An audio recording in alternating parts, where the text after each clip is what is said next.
Class जैसे कि हम मैंने आपको एक वो दो न्यूमेरिकल्स हम कर रहे थे। एक में हमने हाफ लाइफ मालूम की, दूसरी में हमने टाइम पीरियड मालूम किया। तो अब हम अगर उसको हम ग्राफिकली रिप्रेजेंट करना चाहें, ये जो डिके है हमारा जो है वो रेडियो एक्टिव न्यूक्लाई का, तो ये जो वर्टिकल एक्सिस है, वर्टिकल एक्सिस ये किसको एक्सप्लेन करती है क्लास। वर्टिकल एक्सिस में हम ले रहे हैं नंबर ऑफ अनडिके न्यूक्लाई। क्या ले रहे हैं क्लास वर्टिकल एक्सिस में? Number of undecay radioactive nuclei. इसको हम किसके साथ शो कर रहे थे? एन नॉट के साथ। और हॉरिजॉन्टल लाइन पे टाइम ले रहे हैं। ये देख ले क्लास, वन जब हमारे पास 1/2 एन ओ, एक हाफ लाइफ के बाद एन ओ इतना था number of undecay nuclei. 1/2 life के बाद वो हाफ डिक्रीज़ हो गया, फिर वो 1/4 का और डिक्रीज। यानी जैसे जैसे टाइम के साथ वो क्या हो रहा है, जैसे जैसे टाइम बढ़ रहा है ये रेट जो है वो डिक्रीज़ कर रहा है। ये आपने ये इस क्वेश्चन में आपने ये याद रख लेना है कि जो है number of undecay nuclei decrease exponentially with time. Decay constant पढ़ लिया, अब डिके रेट पढ़ लेते हैं। क्लास डिके रेट क्या है? Number of decays per second.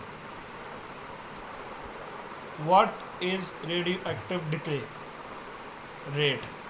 Decay constant क्या था? Probability of number of decay per nucleus per second. जबकि डिके रेट क्या है? Number of decays per second. Decay मतलब डिकम्पोजिंग टू इस एलिमेंट्स। तो डिके रेट क्या है? Number of decays per second. इसको हम रिप्रेजेंट कैसे करते हैं class? Capital R is equal to D N over D T. D N क्या था class? Rate of change of radioactive nuclei. D T क्या था? Rate of change of time is equal to lambda N. Lambda N क्या है? Number of undecay nuclei. Lambda क्या था? Decay constant. ये इसके बाद इक्वल किसके साथ था? Lambda N naught e minus lambda T. और ये ऑटोमेटिकली किसके इक्वल होता है आगे? और naught e minus delta T. ये जो लैम्डा एन नॉट है ये डिके कांस्टेंट किस पे है? टाइम टी, टाइम ज़ीरो पे। ये जो लैम्डा एन नॉट है ये जिसको हमने रिप्लेस किया है और नॉट के साथ। और नॉट बेसिकली क्या है? Decay rate at time zero. Decay rate किसी का सैंपल का वो सब रेफ़र करते हैं एक्टिविटी। ये दोनों आर और एन दोनों टाइम के साथ डिक्रीज़ करते हैं। इसमें आपने एक तो डेफिनेशन याद रख लें क्लास। डिके रेट की डेफिनेशन क्या है? Number of decays per second. इसको ऑब्टेन कैसे किया जा सकता है? R is equal to D N over D T is equal to lambda N is equal to lambda N naught e minus lambda T. इसको हमने ये जो इक्वेशन है लैम्डा एन नॉट को हमने रिप्लेस किया आर नॉट के साथ, e minus T. R naught किसके साथ? Lambda N naught. ये decay rate at time zero हो गया। डिके रेट किसी भी सैंपल का हम एक्टिविटी से रिप्रेजेंट करते हैं। आर और एन दोनों टाइम के साथ डिक्रीज़ करते हैं और ये एक यूज़फुल मेथड है हाफ लाइफ के लिए। इसके बाद रेडियो एक्टिविटी को मेजर करने के लिए जो मोस्ट फ्रीक्वेंटली यूज़ हम जो है वो यूनिट यूज़ करते हैं वो है क्यूरी। मैडम क्यूरी के नाम से नोबेल प्राइज़ 1 क्यूरी ये किसके इक्वल होता है? 3.7 multiply by 10 raise to power 10 decays per second. और ये वैल्यू कहाँ से सेलेक्ट की है? ये बेसिकली है जो 1 ग्राम ऑफ रेडियम है उसकी अप्रॉक्सीमेटली ये वैल्यू है। उसके बाद जो ऐसा यूनिट है एक्टिविटी का वो बैकरोल है। बैकरोल ये जो है जो फ्रीक्वेंटली यूज़ करते हैं वो क्यूरी है। ये किसके इक्वल है? 3.7 multiply by 10 raise to power 10 decay per second. Originally selected है क्योंकि ये अप्रॉक्सीमेट है 1 ग्राम ऑफ रेडियम का। और ऐसा यूनिट जो है बैकरोल है, इसकी बैकरोल क्या है? 1 डिके पर सेकेंड।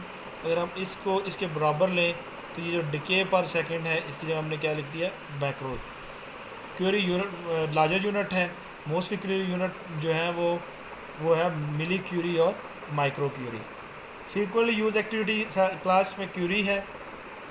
क्यूरी का किसके इक्वल है? 1 क्यूरी 3.7 मल्टीप्लाई 10 उसके बाद 10 decay per second.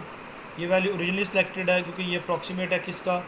Activity of 1 gram of radium. ऐसा यूनिट इसकी बैकरोल है। बैकरोल क्या है class, 1 decay per second. 1 Curie किसके इक्वल हो गया, 1 बैकरोल किसके इक्वल हो गया, 3.7 मल्टीप्लाई 10 उसके बाद क्यूरी लार्जर यूनिट है, आप स्मॉलर यूनिट के तौर पर मिली क्यूरी और माइक्रो क्यूरी यूज़ कर सकते हैं। तो इस तरह क्लास अगर मैं आपको कोई कुछ ये जो है वो क्वेश्चंस दूँ तो आपने ये जो है ना वो फाइंड आउट करनी है उसकी हाफ लाइफ। फॉर एग्जाम्पल अगर मैं आपको क्वेश्चन दूँ, टाइम हमारे पास ज़ीरो है, एक रेडियो एक्टिव सैंपल है 3.50 माइक्रोग्राम ऑफ प्योर कार्बन जिसकी हाफ लाइफ 20.4 मिनट है। इसका एन नॉट ऑफ न्यूक्लाई आपने फाइंड आउट करना है। हाफ लाइफ इसकी चूँकि बहुत ज़्यादा शॉर्ट है, कितनी है 20.4, तो नंबर ऑफ अनडिके न्यूक्लाई जल्दी हो डिकम्पोज हो जाएंगे। मोलर मास क्या है कार्बन की, 11 ग्राम। तो हम इस इक्वेशन से ये इक्वेशन को यूज़ करते हुए हम इसका क्या number of undecay nuclei find out कर सकते हैं और साथ हम इसकी एक्टिविटी ऑफ द सैंपल भी फाइंड आउट कर सकते हैं। ये इक्वेशन मैं आपको एक्सप्लेन कर चुका हूँ। तो क्लास ये था हमारा आज का लेक्चर जो कि बेस करता था हाफ लाइफ पे। उम्मीद है आप सबको ये लेक्चर समझ आ गया होगा। फर्दर किसी का कोई भी सवाल हो तो वो कल जूम एप्लीकेशन पे कर सकता है और इसके नोट्स क्लास आपको मिल जाएंगे। नोट्स में इनको चीज़ें आपको एक्सप्लेन चीज़ें कर दी जाएंगी। उसके बाद भी कोई आपको चीज़ एक्सप्लेन करनी वाली तो आप फील फ्री टू जो है वो आप पूछ सकते हैं। तो किसी का भी कोई क्वेश्चन हो वो जूम पे जो है वो कर सकते हैं। शुक्रिया क्लास।